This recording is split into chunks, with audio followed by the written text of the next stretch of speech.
But the set and setting people always talk about, it really makes a difference. And so, just for my listeners, explain what that means. I don't fully know. Okay.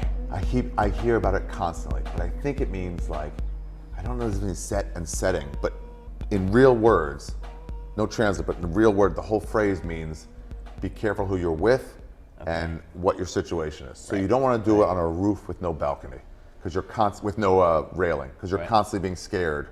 Oh shit, I might fall off. That's a bad setting. This apartment, or Mel's house, sounded wonderful. I'm in a nice place where if I smash something, nobody's gonna be really worried. You know what I mean? If I accidentally break something, it's Mel going, don't worry about it.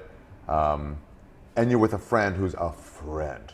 Right. You know? Right. My friend Pete Holmes talked about this, where he had his first bad trip.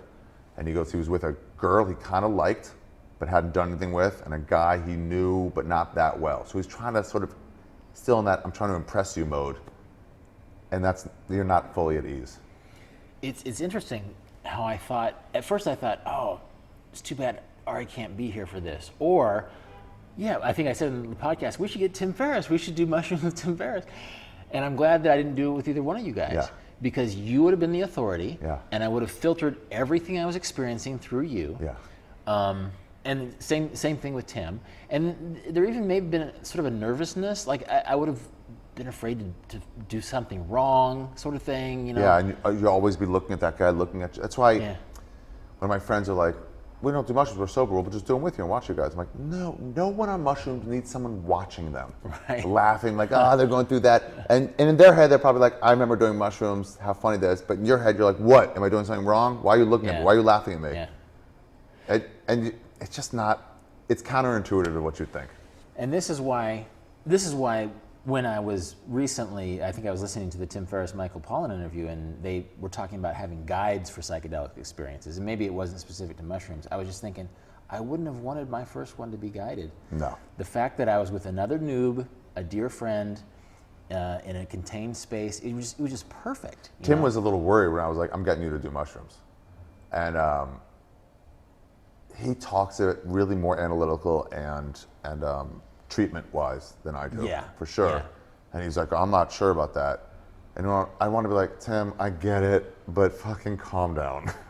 Well, I wondered, because your interview with him has not appeared. Yeah. And I've been checking, because I want to. It'll be out in April. Let's just say that. I keep going, fuck, and then I realized, like, oh shit, this guy actually took time, and I haven't put it out yet.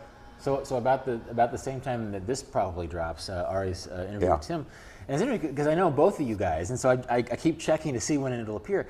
And a part of me thought this, when Tim explained to me just sort of his rationale for why, his concern if I was going to have my post-Ari mushroom experience conversation with him, the reason I was going to talk with him is that he is more analytical, and that he didn't give me the mushrooms, and that he might be able to have some insights that I hadn't thought of. But he made a good point, that if he's trying to normalize this, and if he's trying to make psychedelics something that is used as a treatment for depression and addiction, maybe, Rolf giggling while his friend Mel plays the piano isn't something he should talk about. Yeah, that's a thing. And so I thought maybe he'd asked you to not post the interview. I thought maybe you guys covered some ground that maybe he thought would have been counter. No, it really was just like I slowed way down on my podcast after I recorded because I was doing some traveling, and I was just like, I'm not taking time out of my awesome travels to spend 8 hours in Berlin fucking, editing, and I'm just not doing this. So listeners, sorry, but I'm having a good time right now. Well, it's going to drop. And did you talk about, because you almost exclusive. You wanted to talk about travel with him. Yeah. I've gotten a little better at this for my podcast, is to, when I see a new moment, to abandon my predisposition, and you got to do this for travel too. Like, hey, that ferry stopped running 3 years ago. You can't be like, but I came here to this port town for this ferry. You're like, but again, it stopped running 3 years ago. So we can't help you. And but there is a nice restaurant there if you want to let go of what your old thoughts and enjoy this new restaurant. Totally. And it's hard to do. So when, let's say we were talking about whatever, and suddenly I realize you're an expert on tea. I'm like, maybe drop what I had before about Kansas, and let's talk about tea, because it's just naturally went into that. Like, why stop it when this awesome new thing is happening? So with Tim, for sure, I went in for travel. We got into a little bit of it, and then I'm like, oh, you're a modern hippie. You're like, oh, interesting. And I was proud of myself for going into that. And so you guys dove deep. Yeah, we did a little travel stuff, but yeah, we went deep into that, and he really used it as like, as that map stuff, as that treatment stuff. I mean, he talks about going to Burning Man and being like a guide for those people and helping them through these moments, these dark moments in their life, and what to tell them. Because a lot of it's like, if you're there, you're like, no, you're gonna be okay. It's like, but you have to realize when you're tripping out, it's like, of course you medical guys can say I'm gonna be okay, but. So instead he told me about like, just say positive thoughts. Don't tell them how to feel.